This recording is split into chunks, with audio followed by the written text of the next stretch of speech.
You might have heard the saying that men are born with nothing and women are born with everything, or something, or a variation like that. Women are born with inherent value, and men need to build their value, earn their value as they grow older. And women lose that kind of value, or something like that as they grow older, and men they gain more value as they grow older, or something like that.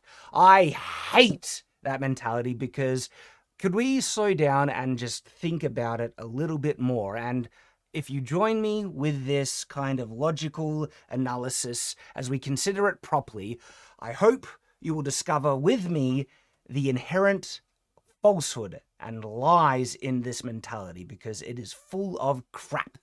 All right? First of all, the thing that I hate about it is that it is trying to, and it's focused towards young men. Now, I get why young men can see this as an empowering message where, you're not going to be given anything in life for free. So you need to take life by the balls and earn what you have. You need to build value, make yourself a worthwhile man, and build yourself into the type of person that people will want to give attention to, and that women would want to be around and have a relationship with. There is truth to that, absolutely. But if you think that doesn't apply to women in a lot of instances, you'll be wrong. And if you think that certain men can't be born with...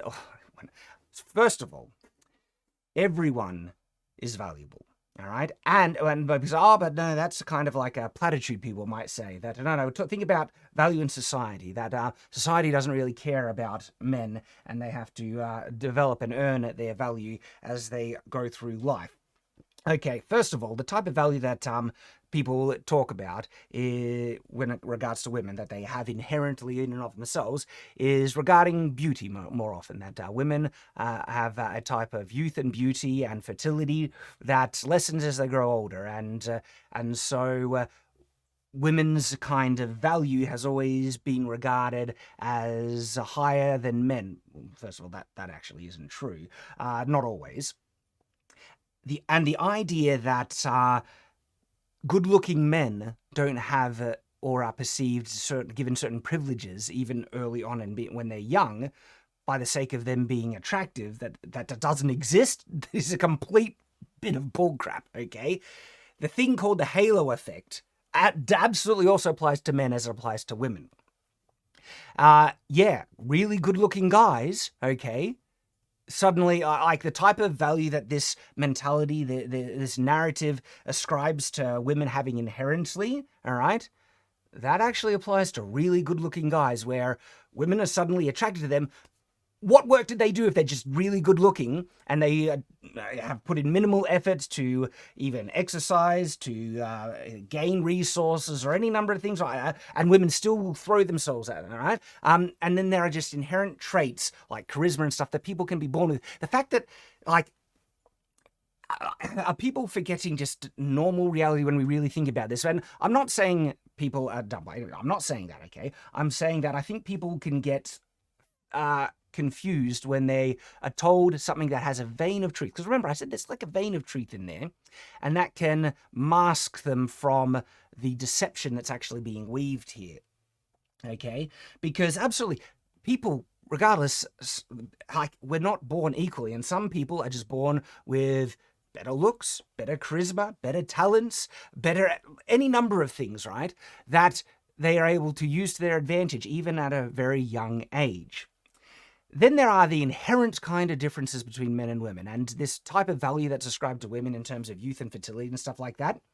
All right, as soon as a guy hits puberty, and even a couple of years into it and everything, he's automatically going to start to be much stronger than the average woman. So the average boy guy is already going to be much stronger and everything. And that additional strength has always, like, for a very long time, I won't say always, but in many, many cases, has always been ascribed tremendous value, okay? The idea that if it was always a universal thing, and people might say, well, it's not universal, it's talking about society currently. So I'll get to the perception of society currently. But the idea that men's inherent strength and their natural characteristics that come to them for being males, right, has never been valued inherently in society is absolutely false, okay? The strength that men have and have been able to offer society and also women, even from a very young age, as soon as that, those differences in sex starts to manifest more predominantly, absolutely has been valued greatly and has resulted in certain type of gender roles, as well as positions of authority and leadership, by the way, as well, historically. Now, I've pushed back against the notion that women have never had power historically. That is false. That's a lie. Don't let, extremist feminists tell you otherwise. Women often have had many instances of power, and more predominantly, the type of power that they've been able to wield is a concept called inwards flowing power, where they manage the processes and order of a household, okay? What's on the menu for dinner, hiring, firing of staff, raising of children, okay? Internal kind of associations, relationships, and things like that. Women have often had a lot of control and a lot of power, and men have usually fulfilled the role of outwards flowing power, which is, negotiations with different tribes, different peoples, different business associates, and also resolution of conflict. Men will usually take the forefront, because if conflict can never be resolved peacefully, it gets resolved violently, and men are better equipped to handling violence than women, and so therefore the people who are going to be taking the role of negotiating and maneuvering through possible conflicts are going to be men, and it has been through most of history. All right, so anyway, that's addressing the idea of male and feminine power. But because men have been given certain roles in society that come inherent from their strength, they've absolutely been considered, given value and regard and position and roles in society based on the value that people just understood subconsciously because of the nature of our genders, race, and everything. Women also valued for many, many things as well. Of course, there's beauty, but there's also fertility, and there's also their ability to connect and to raise children and understand people and associate. So there are so many things. And in many instances, there's been times when women have been undervalued. And there's been instances where men have been considered more disposable as well. And I get all those things, when the Titanic is going down, women and children are saved, and men, I'm sure there were some men who felt forced into that position, but you'd be lying if you say that no men chose to go down with that Titanic of their own accord as a sacrifice to protect those weaker than themselves. There were absolutely many men who did that on the Titanic and have done it all through history. And so, what about modern society? Does modern society regard men as having inherent value? Well, it depends on which part of society, which individuals, and which groups and things like that. And the plight of young men is bad in modern society. I'm not saying it isn't, all right? And especially if you are treated as having no value, they're awful people that you wouldn't want to associate with anyway, all right? You should not accept the idea that you have no value, because that is a profound lie. Absolutely, you have inherent value as being men. Value that you have inherently. You'll be stronger than most women in your life, okay? That is a thing of value. And people say, men don't need to protect women as much because they can protect themselves in modern society, until you see female police officers trying to take down male criminals, and then you can really see how successful women are in many types of modern conflicts still. And no, women still need men to protect and also provide, okay?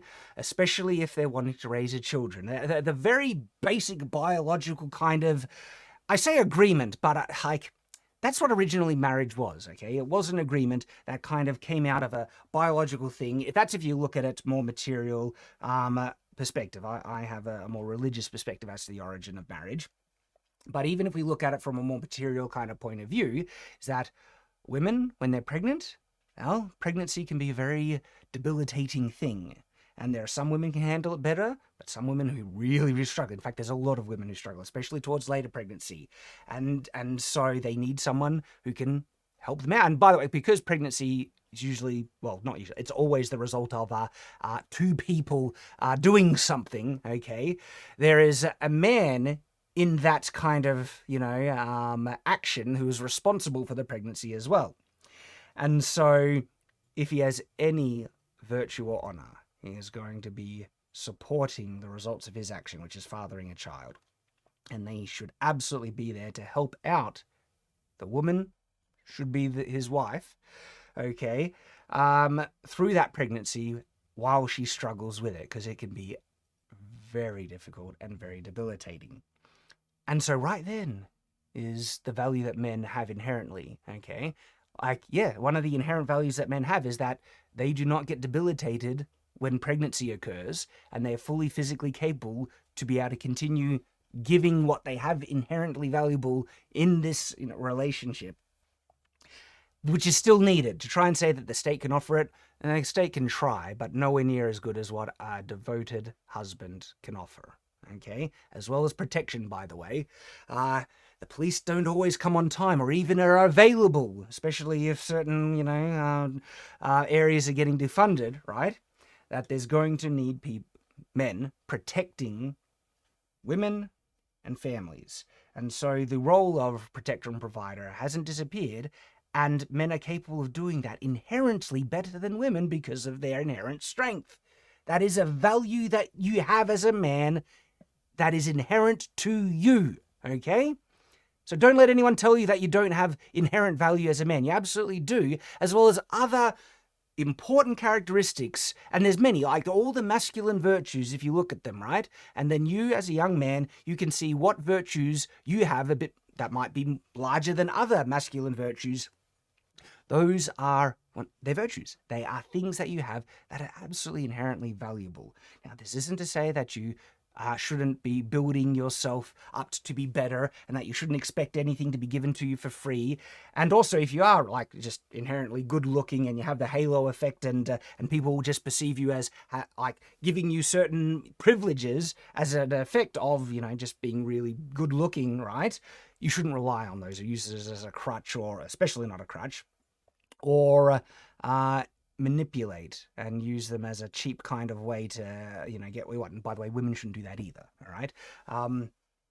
Not to say you can't use your looks to attract a good person, but looks, well, they're only skin deep, okay? The true actual value of a person is who they are as an individual.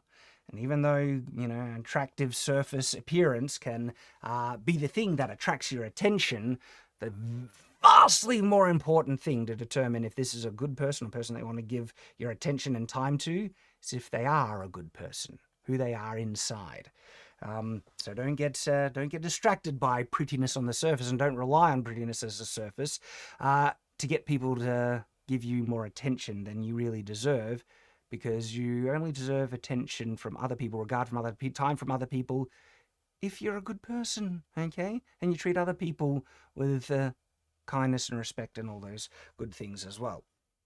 And the other side to this whole idea that women have inherent value and men have to earn everything, what about girls that are not stereotypically beautiful, that most people would look at and consider to be unattractive, okay? Do you think they're not going to have to build on other traits to attract and make themselves better and to make themselves, an attractive prospect for marriage and other things like that? They don't have difficulties that they're going to face. Yeah, I can say this whole idea of women having inherent value and men not needing to build it is a lie and a twisted kind of thing from the actual truth that is the halo effect, that attractive people just get the, good-looking privilege that they get. And that applies to both men and women. Describe it only to women and not to men, and that women who are lacking in the looks department don't have problems, that things are, are not perceived as having as much value. Like, this is just a common thing in reality. And so what I really kind of hear when I hear this narrative of men, you don't have value and everything like that, I can see how people can see it as a positive building thing, in the sense that you need to take control of your own life. You need to be empowered and everything. But that's a message that women need as well, by the way, an empowering message. But the other side to this message is a promotion of victim mentality and victimhood, that you just have an inherent disadvantage for the sake of an immutable characteristic of your birth. And by the way, my heart bleeds for the plight of young men and the difficulties that young men are facing. I'm not saying there aren't inherent difficulties that young men are facing more so than ever before in society. One of those things that they're facing is the lie that is being told to them that they don't have value, okay?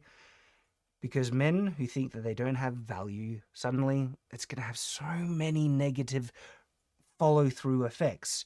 It's like, if you don't think you have inherent value, well, what's the hope in trying to build yourself much? Because you don't have any value. What really can be achieved if you're already a valueless individual who have nothing that society really regards? And that's the other lie.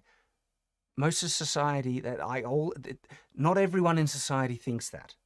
And I can prove that because I don't believe it, all right? If you think all society believes that young men don't have value, well, I'll prove that wrong because I believe you do. You absolutely have value, okay? Not everyone in society thinks that lie. And one of the ways that we can make it better for young men is stop promoting it by actually telling them how much value they absolutely have as individuals, as young men.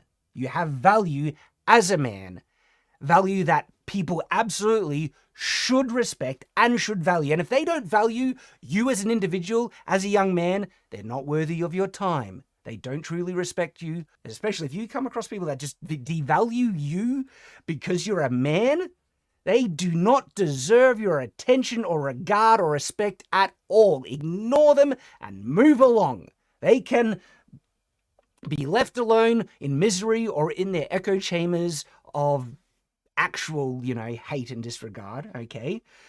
Let them just fester, grow old, alone, and rot in their own misery because they don't deserve your attention, or to even hear it, because that's the thing, you do have value. All right? You absolutely do. Don't listen to people that tell you otherwise. Again, I've already mentioned, especially those of practice. If you come across anyone who thinks you have less value for you being a man, that's a disgusting thing. And that's a disgusting person. So ignore them.